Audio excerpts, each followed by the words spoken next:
Hello friends, welcome back in my YouTube channel Tulsi global academy.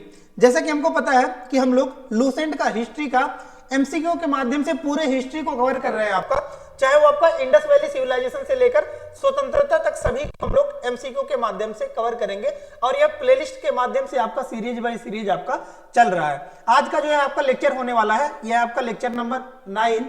Already we have covered up to the lecture number 8। इसके पहले वाला जो आपका topic था वह हमने कौन सा टॉपिक डिस्कस किया था? तो हमने पढ़ा था गुप्त काल के बारे में। किसके बारे में पढ़ा था? गुप्त काल के बारे में। ठीक है, गुप्त काल के बारे में हमने पढ़ा था। आज का जो है आपका लेक्चर होने वाला है, आपका किससे रिलेटेड है? तो आज के लेक्चर में आप देखने को मिलेगा हर्षवर्धन के काल को आपको देखने को मिलेगा। ठीक है, हर्षवर्धन के काल के बारे में हम लोग समझेंगे। तो यहाँ पर आप देख सकते हैं पहला क्वेश्चन, जैसे कि आपके सामने यहाँ पर दिख रहा होगा। ठीक है, पहला क्वेश्चन यहाँ पर आपको देख सकते हैं। पहला क्वेश्चन आपका पूछ रहा है कि थानेश्वर में वर्धन वंश पुष्यभूति वंश की स्थापना किसने की? ठीक है, पुष्यभूति वंश की स्थापना किसने किया था, इसके बारे में आपका पूछ रहा है। ठीक है, तो इसका राइट आंसर कौन सा रहता है? आपका सी इसका राइट आंसर हो जाता है कि पुष्यभूति वर्धन। ठीक है, पुष्यभूति वर्धन ने जो है आपका थानेश्वर में वर्धन वंश की स्थापना किया था। दूसरा आता है question number second. Question number second में आपका मिलान करना है। एक साइड आपका राज्य दिया गया और दूसरे साइड आपका राजधानी दिया गया है। तो इसमें आपको कह रहा है कि मिलान करना है। तो पहला आपको कह रहा वर्धन, वर्धन का आपका राजधानी क्या था? थानेश्वर, सही है। मौखरी का आपका कन्नौज, सही है। तीसरा वाकाटक पुरी का, सही है। मैत्रक, वल्लभी, इस प्रकार से देख सकते हैं चारों ही आपका करेक्ट दिया गया है। तो राइट आंसर हो जाता है A. Next one question number 3। Question number 3 में आपका एक साइड राजवंश दिया गया है, एक साइड उसके संस्थापक के बारे में आपका पूछ रहा है। इसमें भी आपको क्या करना है? मिलान करना है। तो पहला आपका वर्धन हमने देखा है पुष्यभूति। ठीक है, वर्धन आपका आते हैं पुष्यभूति। उसके बाद दूसरा मौखरी जो है आपका ये ईशान वर्मा, सही है। नेक्स्ट आपका आता है वकाटक बिंदे शक्ति, सही है। ठीक है, इसके बाद मैत्रक आपका हो जाता है भटार। ठीक है, तो देख सकते हैं इसका राइट आंसर कौन सा होता है? बी इसका राइट आंसर हो जाता है बी। नेक्स्ट आता है आपका क्वेश्चन नंबर 4। क्वेश्चन नंबर 4 आपको पूछ रहा है कि कदम राज्य की स्थापना मयूर शर्मन ने की थी। ठीक है, पूछ रहा है कि कदम राज्य की स्थापना मयूर शर्मन ने की थी, उसने अपनी राजधानी बनाई। तो इन्होंने अपना राजधानी किसको बनाया था, इसके बारे में आपका पूछ रहा है। तो इसकी राजधानी इन्होंने क्या बनाया था, इसके बारे में आपका पूछ रहा है। तो इसका राइट आंसर हो जाता है कि वैजयंती, या फिर इसी को वनवासी को बोला जाता है। ठीक है, तो इसका राइट आंसर हो जाता है C. Next one question number 5। Question number 5 पूछ रहा है निम्नलिखित में वह अंतिम बौद्ध राजा कौन था जो संस्कृत का महान विद्वान और लेखक था? ठीक है, अंतिम बौद्ध राजा के बारे में पूछ रहा है जो संस्कृत का महान विद्वान और लेखक हुआ करते थे। तो इसका राइट आंसर हो जाता है हर्षवर्धन। हर्षवर्धन आपका जो है संस्कृत के महान विद्वान और लेखक माने जाते हैं। नेक्स्ट है क्वेश्चन नंबर 6। हर्षचरित किसके द्वारा लिखी गई थी? तो हर्षचरित जो है वो आपको किसके द्वारा? बाणभट्ट, याद रखना है बाणभट्ट ने जो है आपका रचना किया था हर्षचरित का। ठीक है, तो याद रखना है हर्षचरित जो है आपका वो लिखा गया था किसके द्वारा? बाणभट्ट के द्वारा आपका लिखा गया था। ठीक है, तो इसका राइट आंसर होता है बी। नेक्स्ट आता है आपको क्वेश्चन नंबर 7। क्वेश्चन नंबर 7 आप यहाँ पर देख पाएंगे। तो क्वेश्चन नंबर 7 आपका दिख रहा है, ये आपको पूछ रहा है कि, ठीक है, अब आपको दिख रहा होगा, पूछ रहा है कि हर्षवर्धन के समय में कौन सा चीनी तीर्थयात्री भारत आया था? तो कौन सा चीनी तीर्थयात्री भारत आया था? तो याद होगा आपको कौन सा? वेनसांग। कौन आए थे? वेनसांग। ठीक है, और कितने साल, अभी क्वेश्चन आपको पूछेगा कितने साल भारत में रहे थे? तो 14 वर्ष इन्होंने भारत में बिताया था।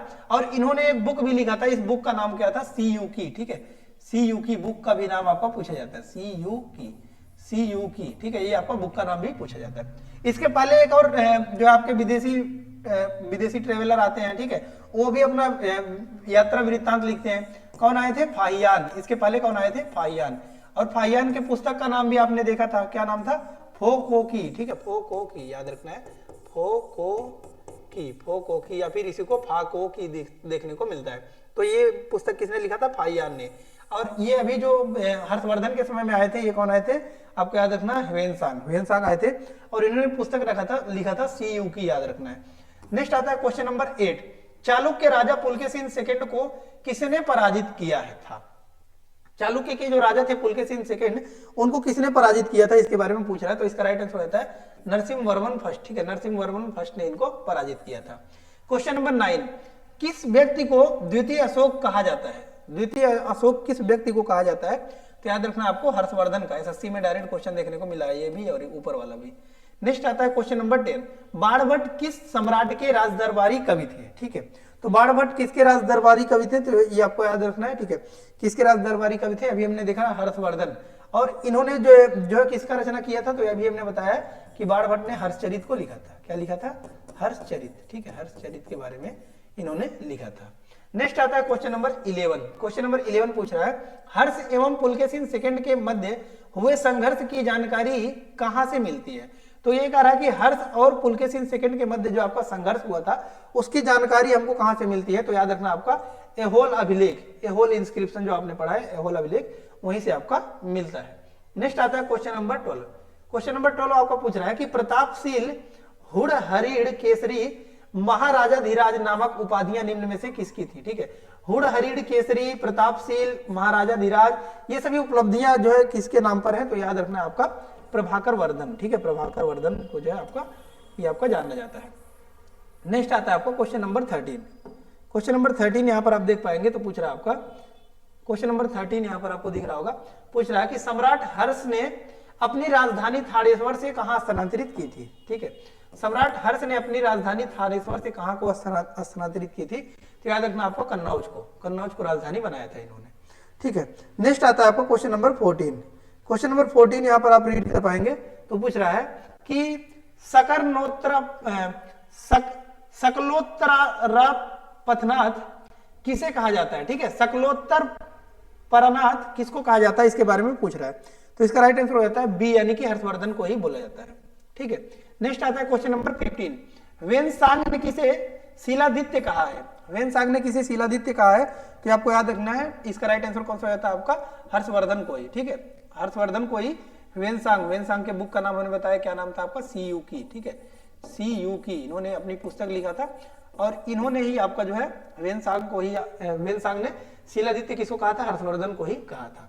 क्वेश्चन नंबर 16 पूछ रहा है गुप्त वंश के ह्रास के पश्चात उत्तर भारत में बड़े भाग का पुनर्गठन किसने किया, तो ये पुनर्गठन किसने किया था, तो ये आपको याद रखना है हर्षवर्धन ने किया था, ठीक है। गुप्त वंश जब समाप्त हो गया तो अभी हमने बताया था कि गुप्त वंश आपका 3rd सेंचुरी से लेकर यानी कि 3री शताब्दी से लेकर आपका 5वीं शताब्दी तक था। इसके बाद आते हैं कौन, आपके वर्धन वंश यानी कि हर्षवर्धन, ठीक है, वर्धन यानी कि हर्षवर्धन आते हैं, ठीक है। तो वही पूछा आपका कि गुप्त वंश के बाद जो है आपका उत्तर भारत में सबसे बड़ा पुनर्गठन, तो ये आपका Harshvardhan. Next question number 17। Bengal का कौन सा शासक हर्ष का समकालीन था, हर्ष का समकालीन बंगाल का कौन सा शासक था, तो शशांक था, याद रखना शशांक। नेक्स्ट आता है आपको क्वेश्चन नंबर 18। क्वेश्चन नंबर 18 यहां पर आपको दिख रहा होगा, क्वेश्चन नंबर 18 आपको पूछ रहा है कि चालुक्य शासक, ठीक है, यहां पर देख सकते हैं, चालुक्य शासक पुलकेशिन सेकंड ने किस नदी के किनारे हर्षवर्धन को परास्त किया था, तो पुलकेशिन सेकंड ने किस नदी के किनारे हर्षवर्धन को परास्त किया था, तो याद रखना आपका नर्मदा की, ठीक है, नर्मदा के किनारे जो है इन्होंने पुलकेशिन सेकंड को परास्त किया था। नेक्स्ट आता है क्वेश्चन नंबर 19। हर्ष के शासनकाल में उत्तर भारत का सबसे महत्वपूर्ण शहर कौन सा था, तो हर्ष के शासनकाल में उत्तर भारत का सबसे महत्वपूर्ण शहर कौन सा था, तो याद रखना आपको कौन सा हो जाता है, कन्नौज, ठीक है, आरआरबी में भी पूछा गया आपको क्वेश्चन। नेक्स्ट आता है क्वेश्चन नंबर 20। हर्ष की जीवनी किसने लिखी, अभी हमने देखा हर्ष की जीवनी किसने लिखा था, बाणभट्ट, और इनकी जीवनी का नाम क्या था, हर्षचरित, ठीक है, याद रखना हर्षचरित किसने लिखा था, Banabhatta. Next question number 21।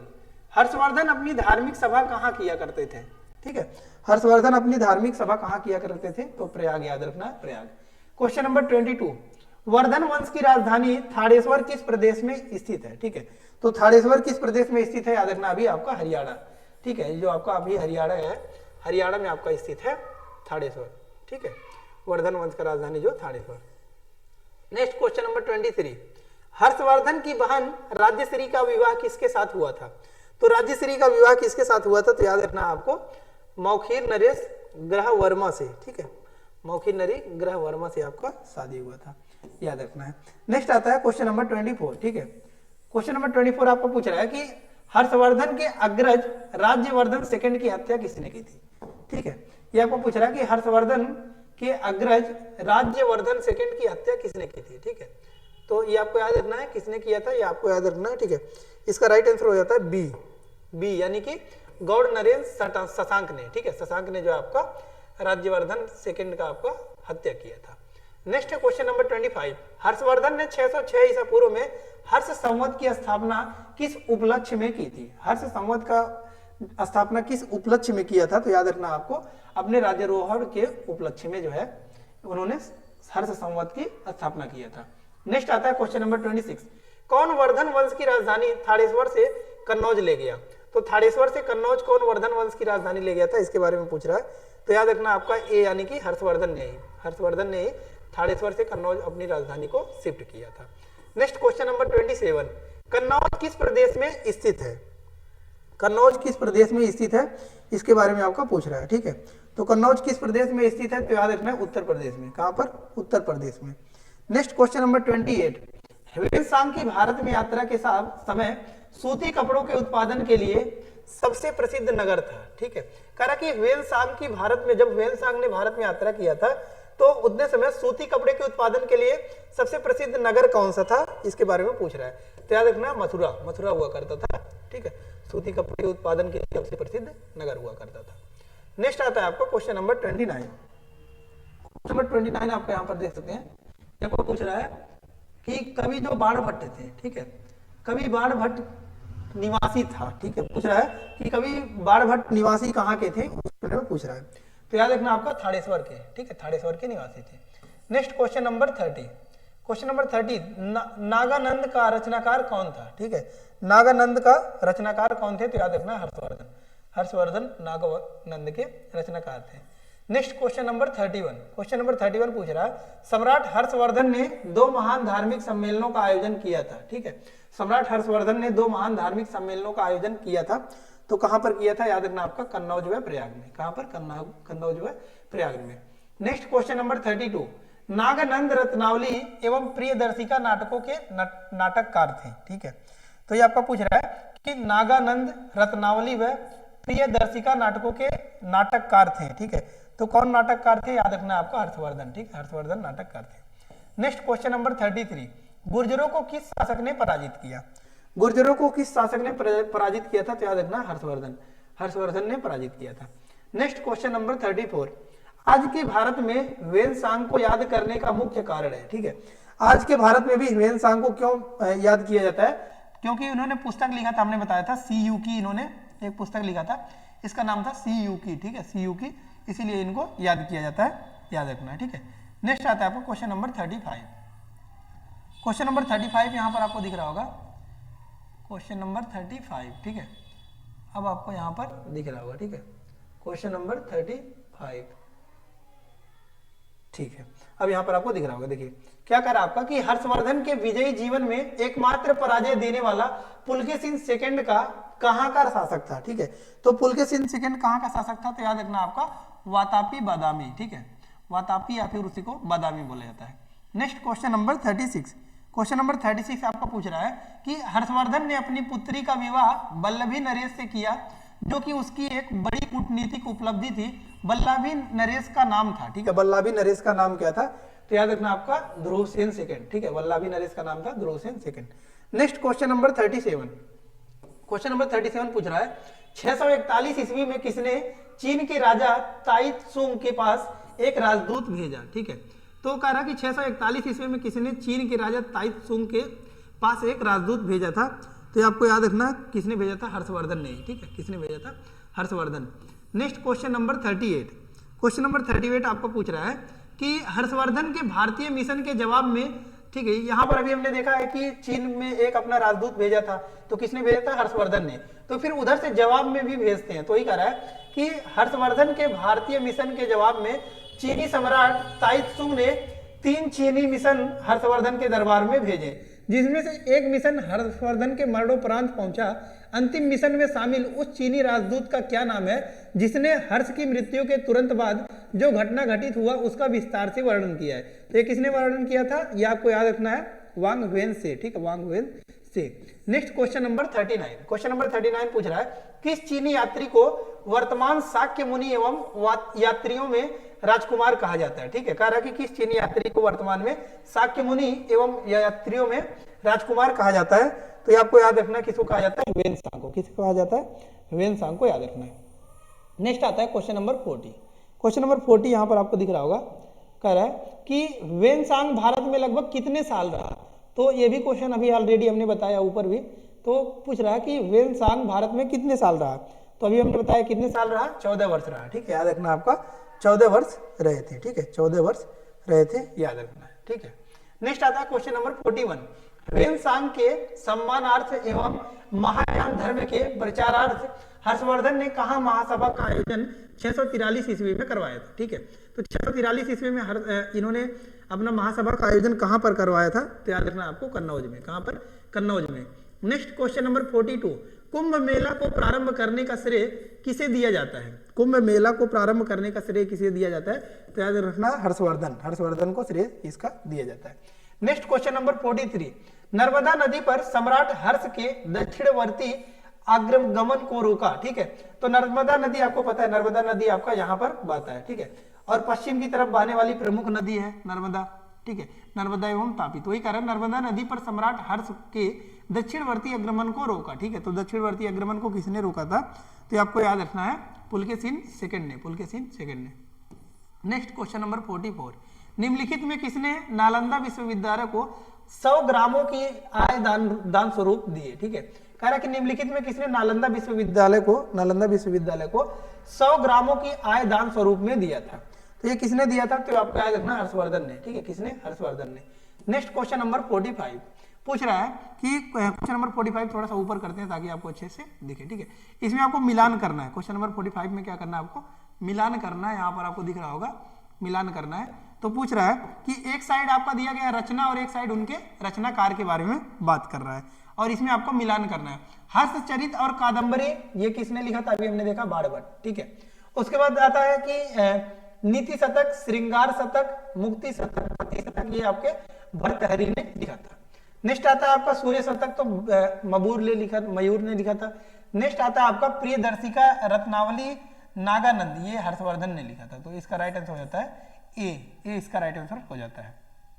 Next आता है क्वेश्चन नंबर 46, पूछ रहा है निम्नलिखित में से कौन हर्षवर्धन के दरबार से संबंध नहीं था, हर्षवर्धन के दरबार से संबंध कौन सा नहीं था, तो हमने देखा मयूर भी थे, भर्तहरि भी थे, बाणभट्ट भी थे, लेकिन कालिदास नहीं थे, ठीक है। तो इसका राइट आंसर हो जाता है डी यानी कि बी यानी कि कालिदास, ठीक है, बी यानी कि कालिदास हो जाते हैं, ठीक है। नेक्स्ट आता है आपको क्वेश्चन नंबर 47, क्वेश्चन नंबर 47 में आपका एक साइड कथन दिया गया है और एक उसका कारण दिया गया है, ठीक है। तो कथन और कारण दोनों ही आपको इसमें बताना है। तो पहला आप देखेंगे तो इसमें आपको कह रहा है कि हर्षवर्धन ने किसी नवीन शासन प्रणाली को जन्म नहीं दिया, ठीक है, तो सही है। दूसरा कह रहा है हर्षवर्धन ने गुप्त शासन प्रणाली को कुछ संशोधनों के साथ अपनाया, तो दोनों ही स्टेटमेंट आपका सही है और कारण भी सही है, तो इसका राइट आंसर होता है ए, ठीक है।